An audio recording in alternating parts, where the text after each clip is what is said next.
Hackers అనగానే మనకు గుర్తొచ్చేది ఏంటి? నల్లటి గది, ల్యాప్‌టాప్ ముందు కూర్చొని రాత్రనక, పగలనక కోడింగ్ చేసే ఓ వ్యక్తి అవునా? కానీ రోజులు మారిపోయాయి బాస్. ఇకపై హ్యాకర్లు మీ సర్వర్‌లోకి లాగిన్ అవ్వాల్సిన అవసరం లేదు. మీ కంప్యూటర్‌ను తాకాల్సిన పనే లేదు. చివరకు మీ వైఫై పాస్వర్డ్ కూడా వారికి అక్కర్లేదు.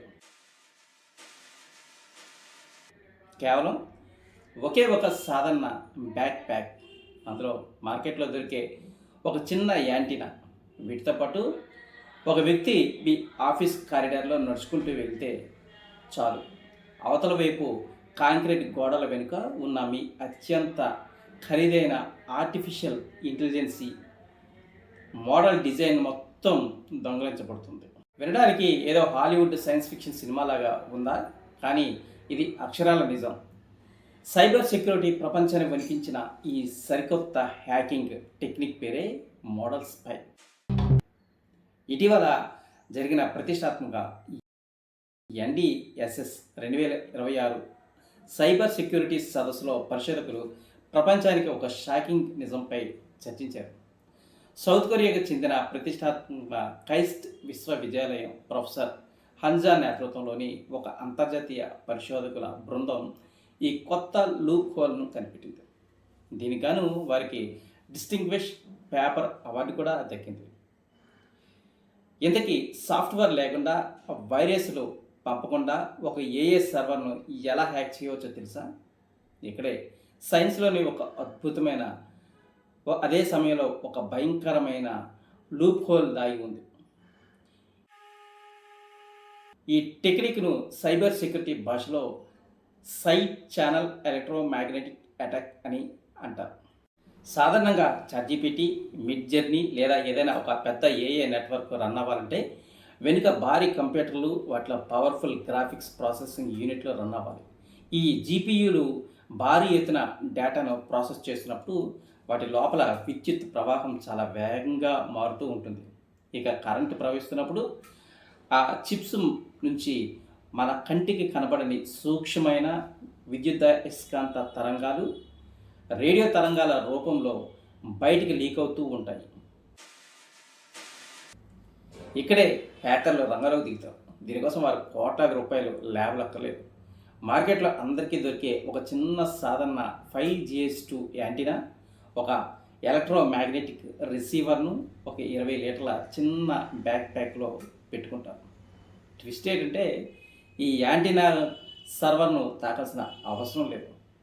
సర్వర్ రూమ్ నుంచి దాదాపు 5 నుంచి 6 అడుగుల మీటర్ల దూరంలో ఉన్న, లేదా మధ్యలో గ్లాస్ కానీ చెక్క కానీ చివరికి కాంక్రీట్ గోడలు అడ్డుగా ఉన్నా సరే, ఆ గోడల గుండా ప్రయాణించి వచ్చే రేడియో తరంగాలను ఈ యాంటీనా ఖచ్చితంగా రికార్డ్ చేయగలదు.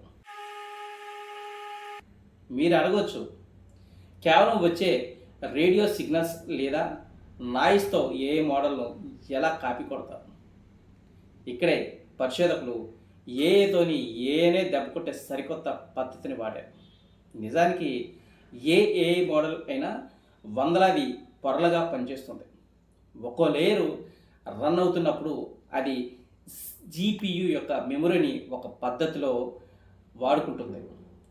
కొన్ని లేయర్స్ ఒకేసారి భారీ డేటాను లాగుతాయి, కొన్ని చిన్న చిన్న ముక్కలుగా డేటాను తీసుకుంటాయి. ఈ మెమరీ వాడకం తాలూకా సిగ్నేచర్ ఆ రేడియో తరంగాలపై పడుతుంది. పరిశోధకులు ఒక ప్రత్యేకమైన ఎనలిటికల్ ఏఏ మోడల్ను తయారు చేశారు. ఈ మోడల్ ఆ రేడియో తరంగాల హెచ్చు తగ్గులను విశ్లేషించి లోపల ఏ లేయర్ తర్వాత ఏ లేయర్ రన్ అవుతుందో దాని పారామీటర్స్లో ఏంటో అక్షరాల 97.6% ఖచ్చితత్వంతో మొత్తం ఏఏ బ్లూ ప్రింట్ను తిరిగి నిర్మించింది. ఈ మోడల్స్పై దాడి వల్ల ఏఏ యొక్క పూర్తి డేటా లేదా కోడింగ్ హ్యాకర్ చేతికి రాదు. కేవలం దాని డిజైన్ బ్లూ ప్రింట్ మాత్రమే దొరుకుతుంది. అయితే కేవలం డిజైనే కదా అని లైట్గా తీసుకోకండి.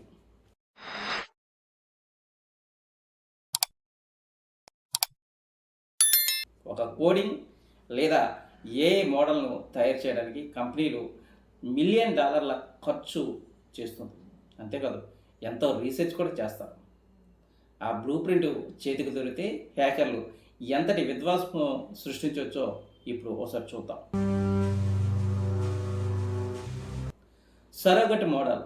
ఈ దొంగలించబడిన డిజైన్తో హ్యాకర్లు ఒరిజినల్ ఏఐ లాగా పనిచేసే ఒక డూప్లికేట్ మోడల్ను చాలా తక్కువ ఖర్చుతో తయారు చేసుకుంటారు. ఆ తర్వాత ఒరిజినల్ సిస్టమ్ను ఎలా హ్యాక్ చేయాలో ఈ డూప్లికేట్ మోడల్పై వేల సార్లు ప్రయోగాలు చేసి పక్కా ప్లాన్ రెడీ చేస్తారు. అడ్వెన్చరల్ అటాక్స్.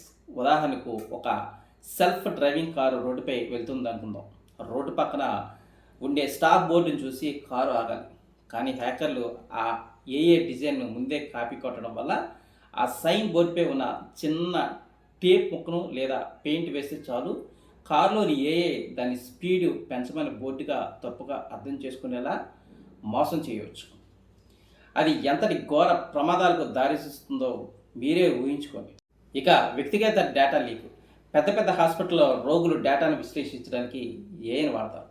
ఒకవేళ ఆ మెడికల్ ఏఐ బ్లూ ప్రింట్ హ్యాకర్లు దొంగిలిస్తే మెంబర్షిప్ ఇన్ఫర్మేషన్ అటాక్ ద్వారా ఆ హాస్పిటల్లో ఏ రోగుల డేటా ఉందో వారికి ఉన్న రకరకాల గుప్త రోగాలు లేదా క్యాన్సర్ లాంటి తీవ్రమైన ఆరోగ్య సమస్యల సమాచారాన్ని సులభంగా ట్రాక్ చేయొచ్చు. ఇది రోగుల అత్యంత వ్యక్తిగత గోప్యతను రోడ్డున పడేస్తుంది. మరి ఈ భయంకరమైన హ్యాకింగ్ నుంచి ఏఐ సర్వర్లను కాపాడుకోవడం ఎలా? పరిశోధకులు దీని కూడా 2 అద్భుతమైన రక్షణ మార్గాలను సూచించారు. మొదటిది ఎలక్ట్రోమాగ్నెటిక్ జామింగ్. సర్వర్ రూమ్ నుంచి వచ్చే సిగ్నల్స్ బయటికి వెళ్లకుండా చుట్టూ కృత్రిమైన రేడియో వాయిస్ను క్రియేట్ చేయడం. దీనివల్ల హ్యాకర్లు యాంటీనాకు ఒరిజినల్ సిగ్నల్స్ దొరకవు. ఇక రెండోది అబ్జర్వేషన్ సర్వర్. సర్వర్ లోపల అసలైన లెక్కలు జరుగుతున్నప్పుడు హ్యాకర్లను కన్ఫ్యూజ్ చేయడమే దీని ముఖ్య ఉద్దేశం. సమాంతరంగా కొన్ని నకిలీ క్యాలిక్యులేషన్స్ రన్ చేయడం. దీనివల్ల రేడియో తరంగాల సిగ్నేచర్ మారిపోతుంది, హ్యాకర్లు కనిపెట్టలేరు.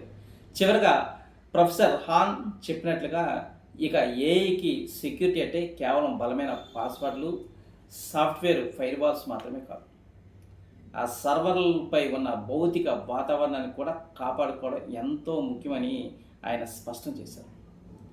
ఇక టెక్నాలజీ ఎంత వేగంగా పెరుగుతుందో హ్యాకర్ల ప్రపంచం కూడా అంతకంటే వింతగా మారుతుంది. ఆ వింతగా మారుతుంది అనడానికే ఈ మోడల్స్పై ఓ పెద్ద ఉదాహరణ. మరి సరికొత్త హ్యాకింగ్ టెక్నిక్పై మీ అభిప్రాయం ఏంటో కింద కామెంట్ రూపంలో చెప్పండి.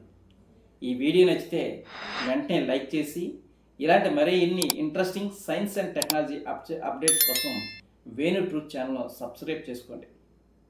ఈ శనివారం చైనా ఏఐ విప్లవం గురించి తెలుసుకుందాం. Thank you.